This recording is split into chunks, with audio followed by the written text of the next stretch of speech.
Senior journalist Kommineni Srinivasarao గారికి భారీ ఊరట లభించింది. సుప్రీంకోర్టులో కొమ్మినేని శ్రీనివాసరావు గారికి బెయిల్ లభించింది. కొమ్మినేని శ్రీనివాసరావు గారిని ఆంధ్రప్రదేశ్ రాష్ట్ర ప్రభుత్వం గత 3-4 రోజుల క్రితం ఆయన్ని అక్రమమైన అరెస్ట్ చేయటం జరిగింది.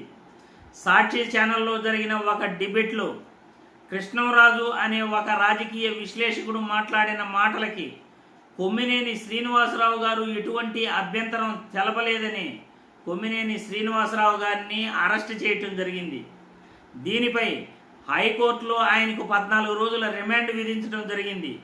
ఇప్పుడు కొమ్మినేని శ్రీనివాసరావు గారిపై కేసును సుప్రీంకోర్టుకు వెళ్ళడం జరిగింది. సుప్రీంకోర్టులో ఇదే వాదనలు జరిగాయి.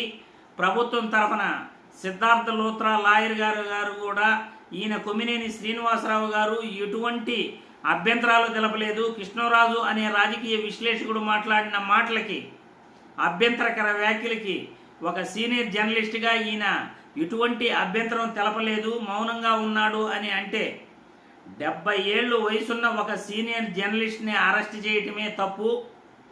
అభ్యంతరం తెలపనంత మాత్రాన ఈయన తప్పు చేసినట్లు అవుతుందా?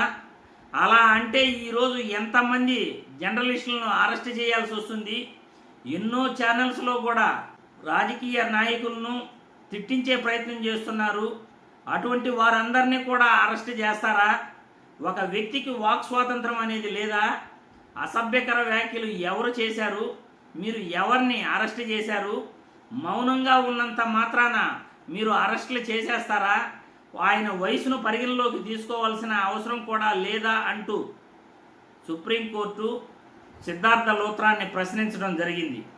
కొమ్మినేని శ్రీనివాసరావు గారికి బెయిల్ మంజూరు చేస్తూ ఇటువంటి అసభ్యకర వ్యాఖ్యలను భవిష్యత్తులో మీరు చూస్తూ ఊరుకోకండి.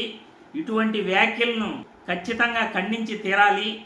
డిబేట్లలో కూర్చున్నప్పుడు అవతల వాళ్ళు ఏం మాట్లాడుతున్నారో ప్రజల్ని దూషించే వ్యాఖ్యలు చేయటం పట్ల మీరు మౌనంగా కూర్చుంటే ఎలా అని కొమ్మినేని శ్రీనివాసరావు గారికి కూడా సుప్రీంకోర్టు సలహా ఇవ్వటం జరిగింది.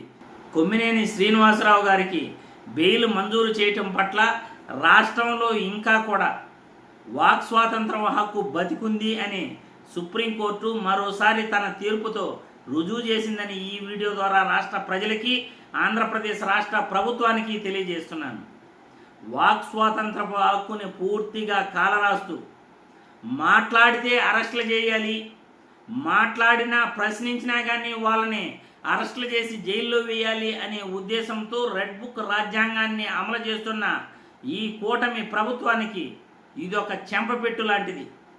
ఇలాంటి చర్యలు పదే పదే జరిగితే ఖచ్చితంగా భవిష్యత్తులో తగిన మూల్యం కూటమి ప్రభుత్వం చెల్లించక తప్పదు అని నేను ఈ వీడియో ద్వారా తెలుపుతున్నాను. ఎందుకంటే రాష్ట్రంలో పోలీసులు తప్పు చేస్తే, ప్రభుత్వాలు తప్పు చేస్తే, అక్రమమైన అరెస్టులు చేస్తే ఖచ్చితంగా సుప్రీంకోర్టు అనే న్యాయస్థానం ఒకటి ఉంటుంది. దేశంలో హ్యూమన్ రైట్స్ కమిషన్ అనే ఒక మంచి వ్యవస్థ ఒకటి ఉంటుంది అని ముఖ్యంగా ప్రభుత్వాలు తెలుసుకోవాలి.